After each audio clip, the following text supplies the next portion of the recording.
বছরে যে একটি রাতে আল্লাহ তাআলা আমাদের ভাগ্য নির্ধারণ করে দেন, সেটি কোন রাত? আপনাদের কাছে আমার প্রশ্ন, কোন রাত? কোন রাত? দুই রকম আসছে কথা। কেউ বলছেন শবে বরাত, কেউ বলছেন শবে কদর। আচ্ছা, যারা শবে বরাতে নির্ধারণ হয় এইটি বিশ্বাস করেন, এটি জানেন, তারা হাত তোলেন। হায় হায়, দুই তিনটা হাত মাত্র। আচ্ছা, যারা মনে করেন শবে কদরে হয় তারা হাত তোলেন। সব মানুষ দেখা যায় পক্ষে, হাত নামান। আলহামদুলিল্লাহ, আমরা দীর্ঘদিন থেকে নানাভাবে জেনে আসছি যে শবে বরাতে ভাগ্য ঠিক হয়, ভাগ্য নির্ধারণ হয়। মূলত এটি নির্ভরযোগ্য কোনো কথা নয়। নবী করিম সাল্লাল্লাহু আলাইহি ওয়াসাল্লাম থেকে বিশুদ্ধ কোনো হাদিস দ্বারা এরকম কোনো কিছুই বর্ণিত হয়নি। বরং সূরা দুখান আয়াত নম্বর 3 এবং 4 যদি আমরা পড়ি, তাহলে আমরা নিশ্চিত হই যে আল্লাহ রাব্বুল আলামিন বান্দার ভাগ্য সারা বছরে নির্ধারণ করেন হলো শবে কদরে, লাইলাতুল কদরে। আল্লাহ সুবহানাহু ওয়া তাআলা 3 নম্বর আয়াত সূরা দুখান, সেখানে আল্লাহ বলেছেন, ইন্না আনজালনাহু ফি লাইলাতিন মুবারাকাতিন ইন্না কুন্না মুনযিরিন। এরপরের আয়াতে 4 নম্বর আয়াতে আল্লাহ বলেছেন, ফিহা ইউফরাকু কুল্লু আমরিন হাকিম। অর্থাৎ আল্লাহ বলেছেন, নিশ্চয়ই আমি কোরআন নাজিল করেছি একটি বরকতময় রাতে। আমি মানুষকে সতর্ক করছি এই কোরআন নাজিলের মাধ্যমে, যেন তারা ভুল পথে না যায়। এই কোরআন সতর্ককারী। তো কোরআন নাজিল করেছেন আল্লাহ তাআলা বরকতময় রাতে, আয়াতে আল্লাহ বলেছেন। এরপর আয়াতে আল্লাহ বলেছেন, ফিহা, মানে যে রাতে কোরআন নাজিল হয়েছে ওই রাতেই, প্রতি বছর ওই রাতেই ইউফরাকু কুল্লু আমরিন হাকিম, সকল গুরুত্বপূর্ণ বিষয়গুলো ধার্য হয় সে রাতেই, যে রাতে কোরআন নাজিল হয়েছে। এবার প্রশ্ন হলো, কোরআন নাজিল কোন রাতে হয়েছে? লাইলাতুল কদরে। আল্লাহ বলেছেন, ইন্না আনজালনাহু ফি লাইলাতিল, কোরআনের আরেক আয়াত বলছে লাইলাতুল কদরে কোরআন নাজিল হয়েছে। তাহলে আমরা জানলাম যে মানুষের ভাগ্য মূলত নির্ধারিত হয় লাইলাতুল কদরে। আমরা শবে বরাতে ভাগ্য নির্ধারণ হয় যেটা জানি, এটা মূলত সঠিক নয়। সূরা দুখানের এই আয়াতের আলোকে কোন মুফাসসির, কোন বিশ্লেষক, আলিম, সম্মানিত আলিম, কোন বিশ্লেষক, মুহাক্কিক বলেছেন যে এটা শবে বরাতকে বোঝানো হয়েছে, কিন্তু এটা জমহুরের মত না। সংখ্যাগরিষ্ঠ প্রায় সকল ইমামদের মত হলো এর ব্যতিক্রম। কারণ আয়াতে স্পষ্টই আল্লাহ বলে দিয়েছেন, যেই রাতে কোরআন নাজিল হয়েছে ওই রাতে এটি হয়। আর কোরআন নাজিলের রাত কখনো শবে বরাত নয়, শবে কদর। সেটা আমরা সবাই জানি, কোরআন পরিষ্কার করে বলে দিয়েছে। তাহলে আমরা জানলাম যে ভাগ্য নির্ধারণকারী রজনী হলো লাইলাতুল কদর।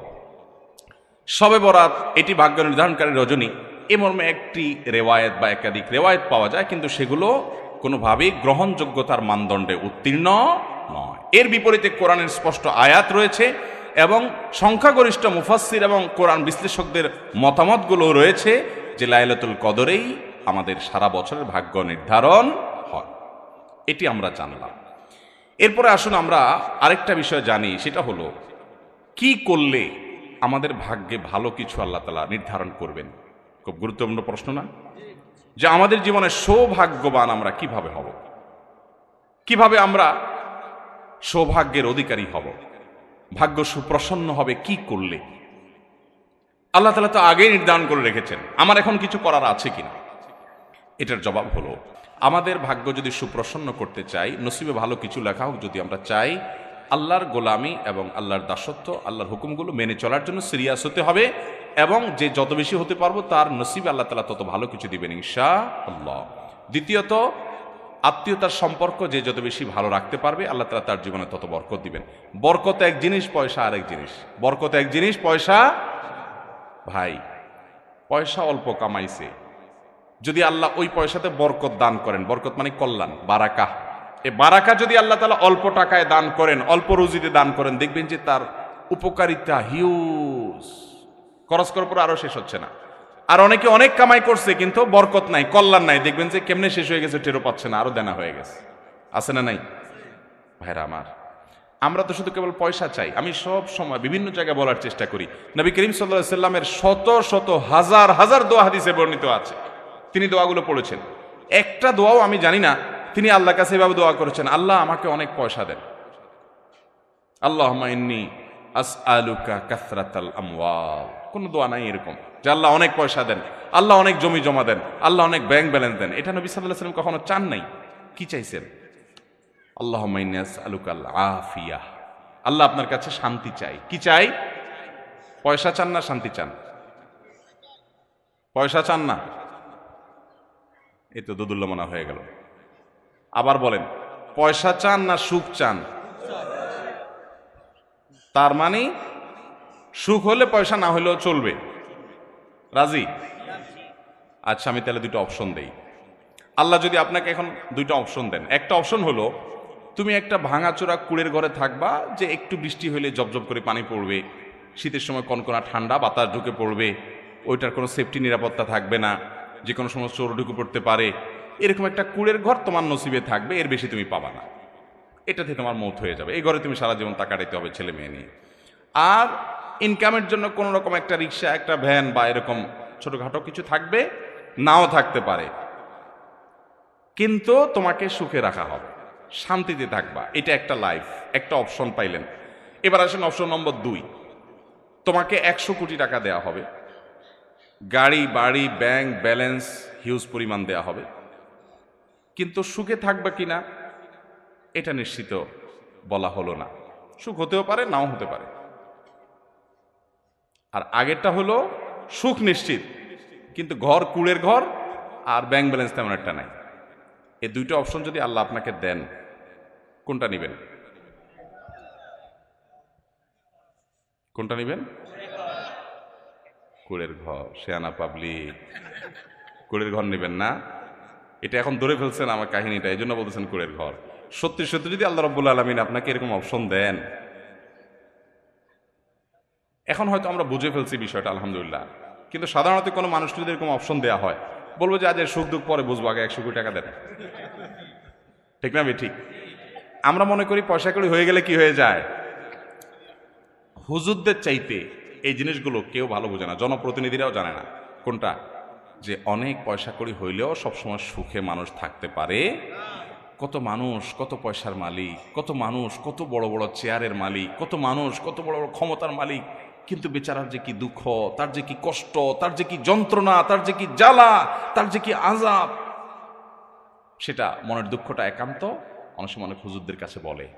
আবার আমরা হুজুররা এরকম শত শত মানুষের হিস্ট্রি জানি, যে মানুষটাকে আমরা জানি যে সাধারণ মানুষ, মাশাআল্লাহ কোন রকম নুন পান্তা খেয়ে বিরাট করে স্বস্তির একটা নিঃশ্বাস ফেলছে, আলহামদুলিল্লাহ খুব সুখে আছি ভাই, কোনো অভাব নাই।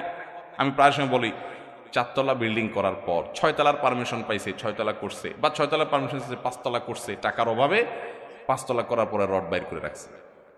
আছে না নাই? রড বাইর করে রাখে না, মানে কি? দৌড় ভাই, এটা তো সোজা মানে। এর মানে হলো আরেকতলা করব ঠিক আছে, কিন্তু পয়সা নেই। পয়সা থাকলে করে ফেলতো, মানে কিছু একটার অভাব আছে, কিছু একটার কি আছে অভাব, মানে এখন করার তৌফিক নাই, কিন্তু আমার করার দরকার। তার মানে লোকটাকে ভাবি না অভাবী, ভাবি না অভাবী, অভাবী। তার মানে লোকটার অভাব আছে। আরেকজন কুড়ের ঘরে থেকে খেয়ে দে নাক টেনে ঘুম দিচ্ছে আর বলছে আল্লাহ যে হালে রাখছেন অনেক সুখে, আলহামদুলিল্লাহ, আর দরকার নেই, আল্লাহ বহুত সুখে আছে। এই লোকটা ভাবি না অভাবী? ভাবি, মানে ভাবে আছে। এই লোকটার মধ্যে কি নাই? অভাব নাই। আল্লাহ রাব্বুল আলামিন আমাদেরকে সুখী করুন। ভাইরা, আল্লাহ দোয়া শিক্ষা দিয়েছেন, রব্বানা আতিনা ফিদ দুনিয়া হাসানা ওয়া ফিল আখিরাতি হাসানা। দেখেন, আল্লাহ আপনি আমাদেরকে হাসানা দেন, মানে কি? কল্যাণ দেন, ভালো দেন। সে ভালোটা অল্প পয়সায়ও হতে পারে, অনেক বেশি পয়সায়ও হতে পারে। অনেকে শুধু আল্লাহর কাছে পয়সা চায়, আছে না নাই? কি চায়? শুধু পয়সা। অনেক বেকার যুবক আছে, বলে আল্লাহ বেশি না, 1,03,000 টাকা হলে একটা বাইক কিনবো, উবারে রাইড চালাবো, আর বাকি টাকা দিয়ে বিয়ে শাদী করে ফেলবো, আল্লাহ মোটামুটি চলবো। 3 লাখ হইলে চলবে, আল্লাহ আর লাগবে না, দিয়ে দাও। আছে না নাই? ওই 3 লাখে যে শান্তি হবে গ্যারান্টি আছে? বাইক নিয়ে পরের দিন যদি আপনি অ্যাক্সিডেন্ট হয়ে মরেন, কি করবেন এই টাকা দিয়া? অতএব টাকার ফিগার নয়, আল্লাহর কাছে দোয়ার আদব, দোয়ার শিষ্টাচার আছে। আল্লাহর কাছে শান্তি চাইতে হয়। নবী সাল্লাল্লাহু আলাইহি ওয়াসাল্লাম সুখ চাইছেন, আল্লাহ সুখ চাই, কয় টাকা দিবা তুমি জানো, তুমি সুখ কয় টাকা দিবা সেটা তুমি জানো, আমি কি চাই? সুখ চাই। উল্টাপাল্টা দোয়া করে বিপদে পড়ার ঘটনা জানেন না? যে প্রসিদ্ধ ঘটনা, এক যুবক দোয়া করছে আল্লাহর কাছে, আল্লাহ এমন একটা লাইফ দিবা, এমন একটা জীবন চাই তোমার কাছে, যে 2 হাত ভর্তি টাকা থাকবে আর আশপাশে সব নারী আর নারী থাকবে, এনজয় করব। 2 হাত ভর্তি টাকা থাকবে, আর আশপাশে নারী আর তো এই বেচারা দোয়া আল্লাহ কবুল করে ফেলছে। এবং কবুল হয়েছে কিভাবে? সে কোন মহিলা স্টাফ বাসের বা মহিলা কোনো শিক্ষা প্রতিষ্ঠানের বাসের কন্ট্রাক্টরে চাকরি পাইছে, হাত ভর্তি টাকা, আশপাশে সব মহিলা, মহিলা অন্যজনের টাকাও সব। উল্টাপাল্টা দোয়া করলে কি হয় দেখছেন তো? আল্লাহ তাআলার কাছে চাইবেন কি সুখ না টাকা? কিন্তু আমরা এটা বিশ্বাস করতে চাই না, মনে করি আরে হুজুর পয়সা পেলে আপনিও খুশি। ভাইরা আমার, এটা আমাদের ইমানি দুর্বলতা, এটা আমাদের ইমানি দুর্বলতা। আল্লাহ রাব্বুল আলামিন যদি কাউকে শান্তি দেন পয়সা ছাড়াও দিতে, আমরা আল্লাহর কাছে শান্তি চাইব, সুখ চাইব। দেখেন আমরা এই যে আমাদের সন্তানদের জন্য দোয়া করি, কি দোয়া করি বলেন তো? বেশিরভাগ মানুষ কি দোয়া করে? আমাদের দোয়াগুলো যারা কোরআন হাদিসের বাতানো দোয়া পড়ি না, নিজে থেকে দোয়া করি, অনেক সময় ভুল দোয়া করি, সবাই না, অনেক সময় ভুল দোয়া করেন অনেকে। যেমন আল্লাহ আমার ছেলে যেন জিপিএ 5 পায়, আল্লাহ আল্লাহ আমার ছেলে যেন সিরিয়ালে চলে আসে, আল্লাহ আল্লাহ আমার ছেলে যেন অমুক কলেজে চান্স পায়, আল্লাহ মেয়েটা যেন অমুক ইউনিভার্সিটিতে চান্স পায়, আল্লাহ অমুক। এই না আমাদের দোয়া। আচ্ছা, এটা সাময়িক একটা টার্গেট হতে পারে, দোয়া হতে পারে, এটাতে এটা করলে গুনাহ হয়ে যাবে, এ দোয়া করলে একেবারে ভুল হয়ে যাবে, আমি সেটা বলছি না। কিন্তু আমি বলছি দেখেন আল্লাহ কি দোয়া শিক্ষা দিচ্ছেন। সূরা ফুরকান আয়াত নম্বর ৭৪ আল্লাহ শিক্ষা দিচ্ছেন, রব্বানা হাব লানা মিন আজওয়াজিনা ওয়া যুররিয়াতিনা কুররাতা আয়ুন ওয়াজআলনা লিল মুত্তাকিনা ইমামা। কি দোয়া! এই দোয়ার অর্থ জানেন? সুবহানাল্লাহ, হায়রান হয়ে যাবেন এর অর্থ শুনলে। আল্লাহ সুবহানাহু ওয়া তাআলা বলছেন তুমি দোয়া করো, ওয়াল্লাযীনা ইয়াকুলুনা রব্বানা হাব লানা মিন আজওয়াজিনা ওয়া যুররিয়াতিনা কুররাতা আয়ুন। এইটুকু শুনেন, মানে কি? হে আমার রব, আমার সন্তান সন্ততি, আমার জীবন সঙ্গী সঙ্গিনী, স্ত্রী স্বামী, নারী পুরুষ একে অন্যজনের জন্য দোয়া করবে, আল্লাহ এমন সঙ্গী জীবন সঙ্গী দান করেন, এমন সন্তান দান করেন যারা আমার চক্ষু শীতলকারী হবে। কি হবে? দেখেন, চক্ষু শীতলকারী হবে, এই কথার মধ্যে সব চলে আসছে। পৃথিবীর এমন কিছু নাই যে সন্তানের জন্য আপনি চান নাই একটা শব্দে। শব্দটা হলো কি? নয়ন জোড়ানো সন্তান, চক্ষু শীতল করা সন্তান, যারা যাকে দেখলে আমার চোখটা শীতল হয়ে যাবে, অন্তরটা জুড়াইয়া যাবে। এই নয়ন জোড়ানো চোখ শীতল করা সন্তান, এর মানে হলো এই সন্তান এমন সন্তান চাই সব দিক থেকে পারফেক্ট হবে। কারণ আল্লাহ আপনাকে একটা সন্তান দিয়েছেন ফুটফুটে সুন্দর, হ্যান্ডসাম, দেখতে মাশাআল্লাহ খুব সুন্দর, কিন্তু ছেলেটা অন্ধ। আপনার অন্তর জোড়াবে? আপনার দিল ঠান্ডা হবে বাচ্চা দেখলে যে আমার ছেলেটা এত সুন্দর কিন্তু সে চোখে দেখতে পায় না। আপনাকে আল্লাহ তাআলা একটা ছেলে দিয়েছেন না, চোখেও কোনো সমস্যা নাই, তার সকল অঙ্গ প্রত্যঙ্গ ঠিক আছে, দেখতে শুনতে সুন্দর, মাশাআল্লাহ, ফুটফুটে, চোখ কান নাক সবই ভালো, সে বিকলাঙ্গ না, কিন্তু ছেলেটার মেধা টেধা কিচ্ছু নাই, একদম বোকাশোকা, কিচ্ছু বুঝে না। আপনার ভালো লাগবে? আপনার চোখ শীতল হবে এই সন্তানকে দেখে?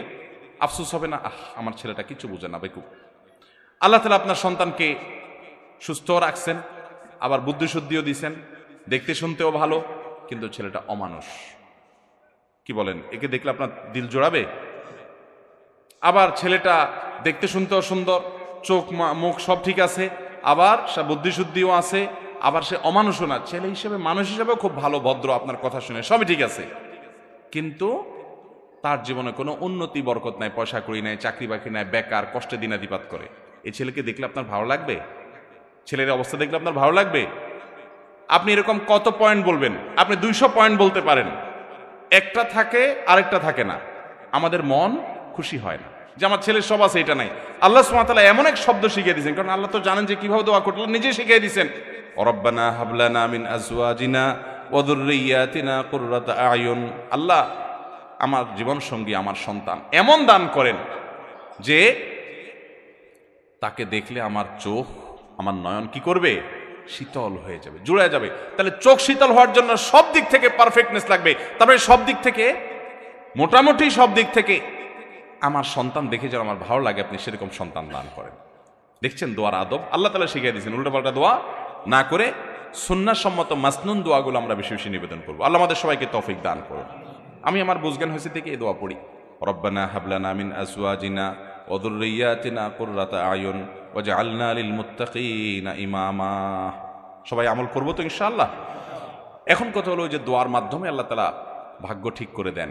অনেক সময় দেখা যায় আমি দোয়া করছি কিন্তু ভাগ্য ঠিক হলো না, এই যে দোয়াটা পড়ছিলেন কিন্তু সন্তানটা ওইরকম হলো না, তাহলে বুঝতে হবে হয় আপনার দোয়াতে কোনো ত্রুটি আছে, ইস্তেগফার করে দোয়া আরও বাড়াইতে হবে, অথবা বুঝতে হবে যে আল্লাহ সুবহানাহু ওয়া তাআলা আপনাকে এটা দেন নাই, এর চাইতে বেটার কিছু দিবেন ইনশাআল্লাহ।